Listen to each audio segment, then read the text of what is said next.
अस्सलाम वालेकुम स्टूडेंट्स, कैसे हैं आप। उम्मीद करता हूँ सब खैर खैरियत से होंगे और अपना काम अच्छे से कर रहे होंगे। बच्चों, आज हम जो लेक्चर में हम टॉपिक स्टार्ट कर रहे हैं वो है हमारा एक्सरसाइज नंबर 3.4 से रिलेटेड कुछ प्रोपोर्शंस हैं। पहले उनको डिस्कस करेंगे और उसके बाद हमारा जो टॉपिक होगा वो हम एक्सरसाइज को प्रोसीड करेंगे, जिसमें आज का हमारा टारगेट होगा वो फर्स्ट हाफ होगा इस एक्सरसाइज का। बच्चे, आपके पास क्वेश्चंस होंगे कि आपको प्रोपोर्शंस की कुछ वेरिफिकेशंस करनी होंगी, उनको सेटिस्फाई करना होगा। तो उसमें आपने जो प्रोपोर्शंस के थ्योरम्स यूज़ करने हैं वो मैं यहाँ पे डिस्कस करने लगा हूँ। ये 5 थ्योरम्स हैं जो आपको याद होने चाहिए 3.4 एक्सरसाइज करने के लिए, ठीक है। तो सबसे पहले है थ्योरम ऑफ इन्वर्टेंडो। ये पेज नंबर 58 से स्टार्ट हो रहे हैं। ये आपको याद भी होने चाहिए, एज अ शॉर्ट भी आ सकते हैं, एज एमसीक्यूज भी आ सकते हैं, तो आपको पता होना चाहिए। A/B=C/D हो, मीन्स के A/B=C/D हो, तो हम A/B को अगर हम इन्वर्ट कर दें, उसका रेसिप्रोकल कर दें, या हम करना चाहें according to the situation, according to the questions demand, तो हम कर सकते हैं। और इसे हम क्या बोलेंगे? Theorem of invertendo. A/B अगर हम उसे लिखना चाहें B/A, तो वो क्या बन जाएगा? B/A बन जाएगा। और इधर से ये जो C/D है, ये C/D, इसे हम लिखना चाहें D/C, तो ये बन जाएगा D/C। इसे बोलते हैं इन्वर्टेंडो थ्योरम। उसके बाद क्या है? अल्टरनेटो थ्योरम। अल्टरनेटो थ्योरम में क्या करना है आपने कि A/B=C/D, इसमें जो दो नंबर मीन पोजीशंस वाली जगह पे आ रहे हैं B और C, आप इन्हें भी आपस में इंटरचेंज कर सकते हैं, ठीक है। आप इन्हें भी आपस में इंटरचेंज कर सकते हैं।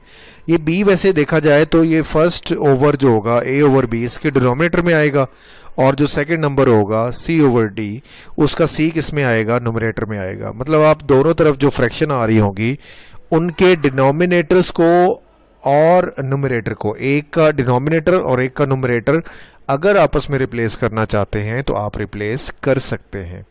That is known as theorem of अल्टरनेटो।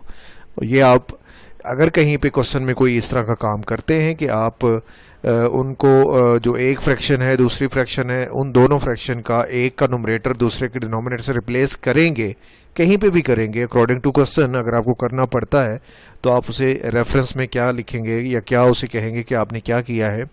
Theorem of alternendo apply किया। Next, theorem of componendo. Component में क्या करना है आपने कि A/B/C/D, इसमें जो सेकंड अमाउंट है इसे फर्स्ट अमाउंट में ऐड कर दें और एज इट इज़ B लिख दीजिए। मतलब B को A में ऐड करें और B को वैसे भी लिख दें, तो ये बन जाएगा A+B/B। एंड इसी तरह ये करेंगे तो ये बन जाएगा C+D/D।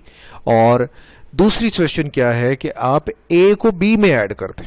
पहले आपने B को A में ऐड किया, अब आप A को B में अगर आप ऐड करते हैं तो और A एज इट इज लिखेंगे A, और आगे आ जाएगा A+B, फिर C+D। सेम ऐसे ये कॉम्पोनेंट हो, इसी तरह एक डिवाइडेंडो थ्योरम भी होता है।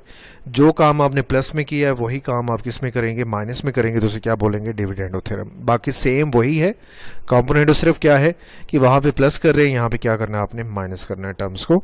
तो ये आपका डिवाइडेंडो थ्योरम है। नेक्स्ट जो सबसे इंपॉर्टेंट है, पेज नंबर 59 के बिल्कुल लास्ट पे है, कॉम्पोनेंटो एंड डिवाइडेंडो थ्योरम। A/B=C/D। देन हम क्या करते हैं कि न्यूमरेटर B यहाँ पे न्यूमरेटर होगा, ठीक है।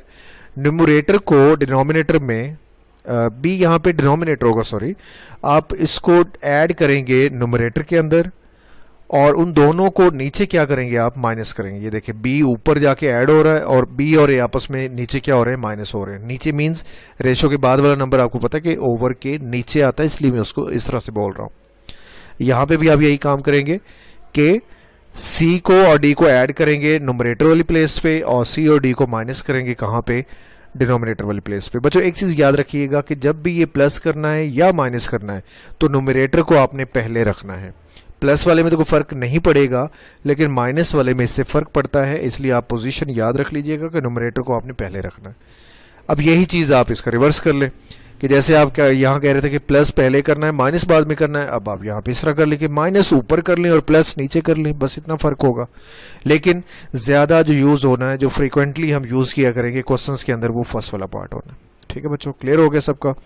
तो अब हम इन थ्योरम्स के ज़रिए एक्सरसाइज नंबर 3.4 उसका फर्स्ट आप करेंगे। और ये एक्सरसाइज मैंने आपको बताया था कल के लेक्चर में कि मोस्ट फेवरेट एक्सरसाइज है। लॉन्ग क्वेश्चन के जो आने के दो पॉसिबल एक ऑप्शंस होते हैं ना उस बंदे के पास, एग्जामिनर के पास, वो एक 3.4 होता है और एक 3.6 होता है। ये मोस्ट फेवरेट है दोनों, 3.4 और 3.6, और भी कहीं से आ सकता है, लेकिन सबसे ज़्यादा जो फेवरेट एक्सरसाइज है वो यही दोनों है। तो इस पर आपने ज़्यादा फोकस करना है, अच्छी तरह से तवज्जो से करना है इसे। तो थ्योरम्स करके उसके बाद आपने एक्सरसाइज करनी, ताकि आपको पता हो कि थ्योरम ऑफ अल्टरनेटो क्या होता है, इन्वर्टेंडो क्या होता है, कंपोनेंटो क्या है। इस तरह के थ्योरम्स की डिटेल आपको पता होनी चाहिए, मैंने एक्सप्लेन कर दी। अब हम इंशाल्लाह मूव करेंगे एक्सरसाइज की तरफ। जी स्टूडेंट्स, एक्सरसाइज 3.4 पहला क्वेश्चन हमने प्रूव करना है a/b = c/d। प्रूव मीनिंग ये होगा कि ये हमारा एंडिंग रिजल्ट होना चाहिए कि हमारे क्वेश्चन के लास्ट पे क्या बचे, a/b = c/d, ये बचना चाहिए हमारे लास्ट पे। और हमने स्टार्टिंग जो लेना है, इनिशिएटिव जो लेना है, वो यहाँ से लेना है, इसको सॉल्व करना है, सिंप्लीफाई करना है, तो हमारे पास ये आंसर आना चाहिए। सिंप्लीफाई कैसे करना, हमने थ्योरम्स लगाने, थ्योरम्स किस चीज़ के, प्रोपोर्शंस के, और इनको सिंप्लीफाई करके इसके इक्वल लेके आएंगे। बच्चों एक चीज़ का ध्यान रखिएगा कि आपके पास जो 3.6 एक्सरसाइज है उसमें और इसमें जो है बच्चे मोस्टली कंफ्यूज्ड हो जाते हैं कि सर इसमें जो है कौन सा मेथड यूज़ होना है, या कैसे पता चलेगा कि ये कौन सी एक्सरसाइज का क्वेश्चन है, क्योंकि इनके क्वेश्चंस मिलते जुलते हैं। तो आप याद रख लीजिएगा कि अगर थ्योरम्स ऑन प्रोपोर्शंस के ज़रिए क्वेश्चन करना तो उसकी पहचान ये होगी कि आपसे कहा जाएगा कि प्रूफ करें a/b = c/d। ये इनके ये चीज़ आपने प्रूफ करके दिखानी है। ये चीज़ आप क्या करना चाह रहे हैं, प्रूफ करना चाह रहे हैं, और ये चीज़ आपको गिवन होगी। लेकिन अगर 3.6 का क्वेश्चन आता है जिसमें जो हम मेथड यूज़ करेंगे उसका नाम है के मेथड, तो वो जो के मेथड है उसके ज़रिए जब हम क्वेश्चन सॉल्व करेंगे तो हमें लिखा हुआ मिलेगा इफ़ a/b = c/d, मतलब a/b c/d हमें गिवन के तौर पे आएगा, वो हमें पहले से पता होगा। लेकिन यहाँ पे हम क्या करना चाह रहे हैं, प्रूफ करना चाह रहे हैं। तो फ़र्क थोड़ा याद रखिएगा कि अगर प्रूफ करना हो a/b = c/d, देन आप क्या करते हैं, थ्योरम्स ऑफ प्रोपोर्शंस यूज़ करते हैं। क्लियर हो गया। मूव करते हैं क्वेश्चन 1 की प्रोसीडिंग करते हैं। सोल्यूशन इसका componendo and dividendo theorem apply करना आपने दोनों तरफ। मैंने क्या कहा था उसमें कि आपने ऊपर वाली टर्म में नीचे वाली टर्म को पहले ऐड करना है, फिर ऊपर वाली टर्म में नीचे वाली टर्म को माइनस करना है, लेकिन डिनोमिनेटर वाली जगह पे। न्यूमरेटर में क्या करना है कि इन दोनों को आपस में प्लस करना है, डिनोमिनेटर में क्या करना है, इन दोनों को माइनस करना है। एक चीज़ का ध्यान रहे, मैंने पहले भी एक्सप्लेन किया कि न्यूमरेटर को आप पहले लिखेंगे, ठीक है। यही काम आप राइट साइड पे भी करेंगे और इसे सिंप्लीफाई करेंगे। ये बाहर प्लस का साइन है, इसके साइन चेंज नहीं करने, जिसके बाहर माइनस का साइन है उसको साइन चेंज करके इनको सिंप्लीफाई करें। ये इस तरह से कुछ आ जाएगा हमारे पास। तो हमने इसकी क्या करनी है, फर्दर जो कटिंग्स हो रही वो कर लेनी। 5b कट हो जाएगा, 4a 8a आ जाएगा। इस तरह 5b और 5b 10b बन जाएगा, 4a कट हो जाएगा। इधर से 8c/10d और इधर से 8a/10b बच जाएगा आपके पास। हमें ये 8/10 यहाँ पे नहीं चाहिए, हमें सिर्फ a/b चाहिए, और इधर भी हमें 8/10 की ज़रूरत नहीं है। तो हम 8/10 को ख़त्म करने के लिए इस 8/10 को इधर ले जाएंगे या इस 8/10 को इधर ले जाएंगे, या आप दोनों को यहीं पे रख लें। और इस 8/10 का जो रेसिप्रोकल होगा वो क्या बनेगा, 10/8। तो आप 10/8 से क्या कर दें, दोनों तरफ मल्टीप्लाई कर दें। लेकिन इस तरह नहीं करना चाह रहे तो आप 8/10 को ये वाले को उठा के इधर ले जाए राइट साइड पे, तो वो उधर जाके क्या बन जाएगा, 10/8, और जाके क्या हो जाएगा, मल्टीप्लाई। जी 8 से कैंसिल, 10 से कैंसिल, तो हमारे पास आ जाएगा a/b = c/d। That means a/b and that means c/d। तो हमारे पास a/b = आ जाएगा c/d, और यही बात हम क्या करना चाह रहे हैं, प्रूफ करना चाह रहे हैं। नेक्स्ट पार्ट की तरफ मूव करते हैं। Part number 4। पार्ट नंबर 4 की जो है स्टेटमेंट देख के आपने परेशान नहीं होना, ये इतनी कॉम्प्लिकेटेड स्टेटमेंट नहीं है, सिंपल सी है, जस्ट स्केयर्स वगैरह आ रहे हैं। करना आपने वैसे ही जैसे आपने पहला पार्ट किया। जी तो क्या करना है, आपने कंपोनेंडो थ्योरम अप्लाई करना है, कंपोनेंट या डिवाइडेंडो थ्योरम अप्लाई करना है बोथ साइड। उसमें क्या करना है आपने कि ऊपर वाली अमाउंट में नीचे वाली अमाउंट को प्लस करना है, फिर उन दोनों को आपस में माइनस भी करना है, लेकिन नीचे माइनस करना है आपने, ठीक है। प्लस करते हुए न्यूमरेटर को पहले लिखेंगे और डिनोमिनेटर को बाद में लिखेंगे। ये हमारे पास कॉम्पोनेंटो डिविडेंडो थ्योरम लगाने के बाद ये रिजल्ट आया। अब इसमें आपने प्लस है साइन, तो अच्छा इसमें क्या करेंगे आप, दोबारा एक्सप्लेन कर देता हूँ कि न्यूमरेटर में डिनोमिनेटर को प्लस करना है, फिर नीचे आपने न्यूमरेटर की वैल्यू में से डिनोमिनेटर की वैल्यू क्या करना है, माइनस करना है, इधर भी राइट साइड पे भी लेफ्ट साइड पे भी। बाहर प्लस के साइन इसलिए साइन चेंज नहीं करने, जहाँ पे माइनस का साइन होगा उधर साइन चेंज करना है। कटिंग्स हो जाएंगी, बी स्केयर डी कट जाएगा इधर से ए स्केयर सी कट जाएगा, इधर से बी स्केयर डी कटेगा, बी डी स्केयर कटेगा और इधर से ए सी स्केयर कटेगा। जो बचेगा वो बाकी आप ऐड करके लिख लेंगे। तो क्या बचेगा हमारे पास, 2a स्केयर सी ऊपर, इसके नीचे 2b स्केयर डी और इधर 2ac स्केयर 2bd स्क्वेयर, 2 से कैंसिल करके जो बाकी बचेगा वो नीचे लिख लेंगे।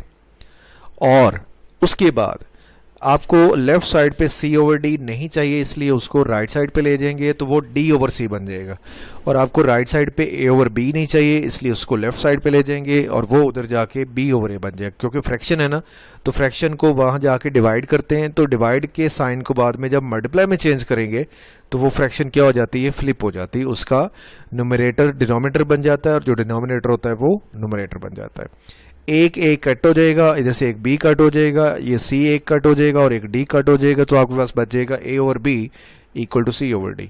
इसे आप रेशो फॉर्म में लिख लें तो क्या बन जाएगा, A ratio B equal to C ratio D. Next question की तरफ मूव करते हैं। ये क्वेश्चन ये रेशो की फॉर्म में है, तो परेशान नहीं होना कि रेशो की फॉर्म को किस तरह सॉल्व करना है। उसमें जस्ट ये है कि पहले आप इसे ओवर की फॉर्म में लिख लीजिए, ठीक है। ये रेशो फॉर्म जो इसे ओवर फॉर्म में लिखेंगे, कैसे लिखेंगे कि रेशो के बाद वाला नंबर डिनोमिनेटर में लिखा जाता है और पहले वाला न्यूमरेटर में। लिख लिया। सेम एज आप क्या कर देंगे कि आपने क्या करना है, कॉम्पोनेंटो एंड डिविडेंडो थ्योरम अप्लाई कर देना है। क्लियर हो गया बच्चों। तो आपने कॉम्पोनेंटो एंड डिविडेंडो थ्योरम अप्लाई करना है इस पे। उसमें क्या होगा कि डिनोमिनेटर को न्यूमरेटर में प्लस करेंगे और डिनोमिनेटर को न्यूमरेटर में से माइनस करेंगे, कहाँ पे, नीचे डिनोमिनेटर वाली जगह पे, ठीक है। P A plus Q B plus करेंगे P A minus Q B, फिर P A plus Q B में से माइनस करेंगे P A minus Q B, और सेम काम यही आप राइट साइड पे भी करेंगे। अब यहाँ प्लस का साइन है इसलिए अंदर साइन चेंज नहीं होंगे, जहाँ पे माइनस है उसका साइन चेंज करें आप। साइन चेंज करने के बाद ये कुछ आ जाएगा आपके पास। इसकी आपने क्या करनी है, कटिंग्स करनी है। क्यू बी कैंसिल हो जाएगा, पी ए कैंसिल हो जाएगा, क्यू डी कैंसिल हो जाएगा, पी सी कैंसिल हो जाएगा, तो ये बच जाएगा 2pa over 2qb equal to 2pc over 2qd। 2 से कैंसिल कर लें, बाकी बचेगा pa over qb and pc over qd। हमें p over q left side पे नहीं चाहिए, इसलिए p ओवर q दूसरी तरफ लेके जाएंगे तो वहां जाके क्या बन जाएगा, फ्लिप हो जाएगा। तो मैंने क्या बताया हुआ है कि मल्टीप्लाई कर देते हैं और उसे फ्लिप करके लिख देते हैं, तो ये बन जाएगा q over p, a over b is equal to q over p multiply by pc over qd। अब इस p को p से कैंसिल करें, q को q से कैंसिल करें, तो ये आपका क्या आ जाएगा, a over b equal to c over d आ जाएगा, जिसको हम रेशो फॉर्म में क्या लिखेंगे, a ratio b equal to C ratio d. ये हमारा क्या होगा, फाइनल आंसर होगा। ठीक हो गया बच्चों, क्लियर है जी। तो नेक्स्ट जो 2 पार्ट्स हैं उसमें बच्चों मैं आपको होमवर्क दे रहा हूँ। पहले 5-6 तो एक जैसे ही हैं, जो 6 और 7 है उसमें आपने ये करना है कि पहले कंपोनेंटो और डिविडेंडो थ्योरम अप्लाई करना है। तो आपके पास ना 2 टर्म्स बच जाएंगी, ऊपर 2 टर्म्स नीचे, और राइट साइड पे भी ऐसे होगा कि 2 टर्म्स नीचे 2 टर्म्स ऊपर, ठीक है। फिर आपने वहां पे ना अल्टरनेंडो थ्योरम अप्लाई करना है। क्या करना है आपने, अल्टरनेंडो थ्योरम अप्लाई करना है। अल्टरनेंडो थ्योरम अप्लाई करने के बाद आपने क्या करना है, अगेन आपने कंपोनेंटो एंड डिविडेंडो थ्योरम अप्लाई कर देना। कंपोनेंटो एंड डिविडेंडो थ्योरम आपने दोबारा अप्लाई कर देना, तो फिर आपको अपना रिजल्ट मिल जाएगा। सुन लें दोबारा, वहाँ पे 4 टर्म्स है, इसलिए एक दफ़ा कंपोनेंटो डिविडेंडो लगाएंगे तो आपको सॉल्व करने के बाद ऊपर भी 2 टर्म्स मिलेंगी, नीचे भी 2 टर्म्स, राइट साइड पे भी ऊपर 2 टर्म्स, नीचे 2 टर्म्स। उन पे आपने क्या करना है, अल्टरनेंडो थ्योरम अप्लाई करना है। अल्टरनेंडो थ्योरम अप्लाई करने के बाद जो चीज़ बनेगी उसको फर्दर सॉल्व करना है by using कंपोनेंटो and dividendo theorem. तो आपका proof a ratio b c ratio d हो जाएगा। पहला क्वेश्चन कंप्लीट करवा दिया मैंने।